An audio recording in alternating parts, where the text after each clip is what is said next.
Desde que el ser humano tiene conciencia de sí mismo, ha perseguido una pregunta tan inquietante como poderosa. ¿Qué significa realmente saber algo? No se trata solo de acumular datos, ni de repetir lo que otros dijeron. El conocimiento, en su esencia más pura, es mucho más que información. Es esa chispa que nos permite conectar, interpretar, comprender. Pero, ¿cómo saber si lo que creemos saber es cierto? Comencemos desde el principio. Imagina a un niño mirando al cielo por primera vez. Ve una estrella y pregunta, ¿qué es eso? La respuesta puede ser científica, mística o incluso incorrecta. Pero para él, esa primera idea ya es conocimiento, aunque esté equivocado. Y aquí aparece el primer problema. Conocer no siempre es saber con certeza. Platón, uno de los primeros en pensar seriamente en este tema, definió el conocimiento como creencia verdadera justificada. Según él, para que algo sea conocimiento, debe cumplir 3 condiciones. Debemos creerlo, debe ser verdadero, y debemos tener una justificación para ello. Parece razonable, pero luego vino un hombre llamado Gettier y lo arruinó todo. A través de ejemplos simples, demostró que uno puede tener una creencia verdadera con justificación, y aún así no tener conocimiento real. ¿Cómo es posible? Supón que ves un reloj que marca las 3:00 y piensas, son las 3. Tienes una creencia, parece cierta y tienes un motivo. Viste el reloj. Pero, ¿y si el reloj se detuvo justo ayer a las 3? Tu creencia fue verdadera, pero por accidente. No era conocimiento, era una coincidencia. Así comenzó el caos en la filosofía moderna. La duda se infiltró incluso en nuestras certezas más básicas. Y entonces surge una nueva pregunta. ¿Podemos saber algo con absoluta seguridad? Déjame contarte lo que pensaba Descartes. René Descartes, el padre de la filosofía moderna, enfrentó la incertidumbre con una estrategia radical. La duda metódica. ¿Y si todo lo que creemos saber es falso? ¿Y si nuestros sentidos nos engañan? ¿Y si todo lo que vemos, oímos y tocamos es solo un sueño?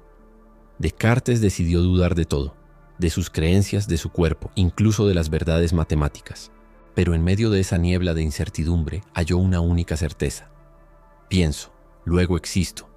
Cogito ergo sum. Esa simple frase se convirtió en el punto de partida del conocimiento.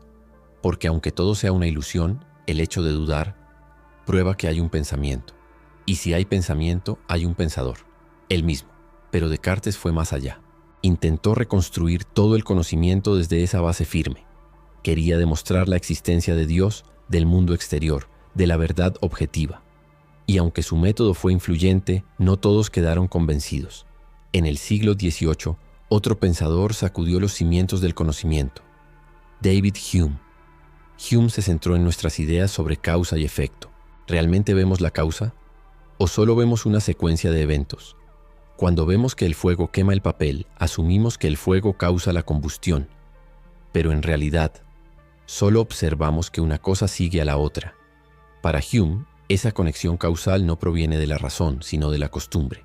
Aprendemos a esperar que ciertos eventos sigan a otros, porque así ha sido siempre. Pero eso no garantiza que siempre será así. Así que, ¿sabemos realmente que el sol saldrá mañana? Según Hume, no. Solo lo creemos por hábito. Esto sacude una verdad que muchos dan por sentada. Gran parte de lo que llamamos conocimiento no es certeza, sino probabilidad. Y entonces la pregunta se vuelve aún más urgente. ¿Podemos escapar de la incertidumbre? ¿O debemos aprender a vivir con ella? Pero justo cuando todo parecía relativismo, apareció Kant. Immanuel Kant leyó a Hume y despertó. Literalmente lo dijo así. Hume me despertó de mi sueño dogmático. Hasta entonces Kant, como muchos, creía que el conocimiento venía del mundo exterior, de la experiencia. Pero Hume le mostró que eso no era tan seguro. Así que Kant propuso algo radical. El conocimiento no solo viene del mundo, también lo fabricamos nosotros. Imagina que el mundo es una masa de datos crudos. Nuestros sentidos captan formas, colores, sonidos. Pero nuestra mente organiza toda esa información usando categorías internas: espacio, tiempo, causalidad. No vemos el mundo tal como es, sino como lo filtra nuestra mente. Para Kant, hay 2 tipos de conocimiento. Lo que conocemos a priori, antes de toda experiencia, como 2 más 2 igual 4. Y lo que conocemos a posteriori, a partir de la experiencia, como el cielo es azul. Pero incluso lo empírico, Lo que vemos y tocamos ya viene moldeado por nuestras estructuras mentales. Somos en cierto sentido prisioneros de nuestras propias lentes cognitivas. ¿Y qué hay de la realidad última? Lo que Kant llama el noúmeno, lo que está más allá de nuestra percepción. Eso nunca podremos conocerlo. Solo accedemos al fenómeno, a la apariencia organizada por nuestra mente. Así que en un giro inesperado Kant nos dice: no conocemos el mundo como es, sino como podemos conocerlo. Esto cambió la forma en que entendemos la verdad. Ya no se trata de descubrir algo externo y objetivo, sino de entender cómo nuestra mente participa en ese descubrimiento. Pero esta visión no resolvió todo. En el siglo XX, nuevas corrientes desafiaron incluso estas ideas. Aparecieron los pragmatistas, los existencialistas, los posmodernos, cada uno con su propia interpretación del conocimiento. La verdad, parece que el conocimiento no es una respuesta final, sino una búsqueda interminable. Y en medio de todo esto, hay una pregunta que sigue latiendo. ¿Qué valor tiene el conocimiento en nuestra vida cotidiana? Para responderla, debemos salir de los libros y entrar en nuestra propia experiencia. Miremos ahora más allá de los filósofos clásicos. Vayamos al pragmatismo, con pensadores como William James y John Dewey. Ellos no se obsesionaron con la verdad absoluta. Para ellos, el conocimiento no es una fotografía exacta del mundo, es más bien una herramienta. ¿Funciona lo que creemos? ¿Nos permite actuar mejor? ¿Resolver problemas? Entonces, para ellos eso es conocimiento. James decía que una creencia es verdadera si es útil, no porque corresponda con una realidad última, sino porque nos sirve en la vida. ¿Y si la verdad no fuera un destino, sino un proceso? Una construcción que se pone a prueba en la experiencia diaria. Este enfoque nos devuelve al presente, a lo que vivimos, a lo que hacemos con lo que creemos saber. Y luego aparecen los existencialistas. Nietzsche, por ejemplo, desconfiaba profundamente de la verdad con mayúscula. Decía que muchas verdades no son más que ilusiones en las que hemos olvidado que son ilusiones. Para él, el conocimiento no está separado de la voluntad, del poder, de los instintos. La verdad entonces no es inocente. Puede ser una forma de dominio, una manera de ordenar el mundo a nuestra conveniencia. Y entonces surge la pregunta incómoda: ¿queremos saber o solo queremos confirmar lo que ya creemos? Vivimos rodeados de información, de datos, de supuestas verdades absolutas. Pero en realidad muchas veces solo buscamos aquello que refuerza nuestras ideas. El conocimiento se transforma en una zona de confort, un espejo, no una ventana. Por eso el conocimiento verdadero exige valentía, la valentía de dudar, de escuchar otras voces, de cuestionar nuestras certezas más queridas. Y en medio de todo esto aún queda algo por explorar: el papel del lenguaje, porque quizá no es posible pensar sin palabras. Y si el lenguaje nos forma, entonces ¿cuánto de lo que creemos saber depende de cómo hablamos? El lenguaje, esa herramienta invisible que usamos a cada instante. Pensamos que hablamos para expresar ideas, pero ¿y si en realidad las ideas solo existen porque tenemos palabras? Ludwig Wittgenstein lo dijo sin rodeos: los límites de mi lenguaje son los límites de mi mundo. Según él, no podemos pensar fuera del lenguaje. No podemos conocer lo que no podemos nombrar. Lo que no se puede decir, simplemente no se puede pensar. Entonces el conocimiento deja de ser un reflejo del mundo y se convierte en una construcción hecha con palabras, un juego de lenguaje. Cada sociedad, cada época tiene sus propios juegos, y eso determina lo que se considera sabiduría, ignorancia, verdad o mentira. Wittgenstein nos muestra que entender es participar en un juego de reglas compartidas. No hay una verdad fuera del lenguaje, solo usos, contextos, prácticas. Y más adelante, los posmodernos, como Michel Foucault o Jacques Derrida, fueron aún más lejos. Para ellos, el conocimiento está inseparablemente ligado al poder.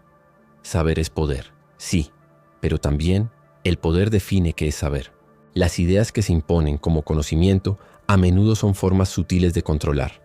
El discurso científico, religioso, político no es neutro. Moldea lo que creemos posible, real, permitido. Entonces, ¿qué nos queda?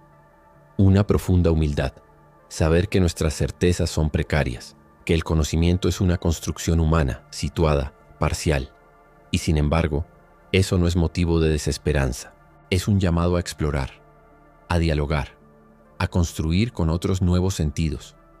Porque si el conocimiento no es absoluto, eso significa que siempre podemos transformarlo.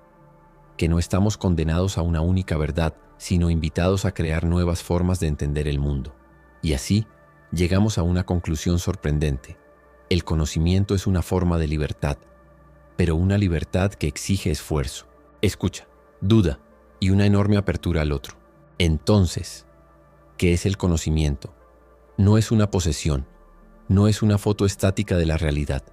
Es un viaje, un diálogo entre lo que percibimos, lo que pensamos y lo que compartimos. Es frágil, pero también poderoso. Nos permite construir puentes entre mentes, entre generaciones, entre culturas. Desde Platón hasta Foucault, pasando por Descartes, Kant, James o Wittgenstein, los filósofos no han dejado de hacerse la misma pregunta: ¿cómo sabemos lo que creemos saber?